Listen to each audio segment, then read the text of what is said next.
Syederalun, kerusuhan yang terjadi pada laga Arema FC versus Persebaya di Stadion Kanjuruhan Malang, Jawa Timur pada Sabtu 1 Oktober 2022 tidak saja melibatkan orang dewasa. Dilaporkan dari data Kementerian Pemberdayaan Perempuan dan Perlindungan Anak atau Kemen PAA menyebutkan dari 130 korban meninggal dunia, ada 17 korban diantaranya adalah anak-anak.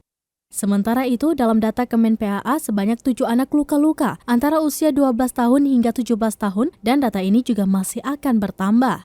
Nahar, Deputi Bidang Perlindungan Khusus Anak Kementerian Pemberdayaan Perempuan dan Perlindungan Anak, saat dihubungi di Jakarta pada Minggu 2 Oktober 2022 mengatakan pihaknya berupaya menjangkau anak-anak yang menjadi korban dalam tragedi di Stadion Kanjuruhan Kabupaten Malang, Jawa Timur ini.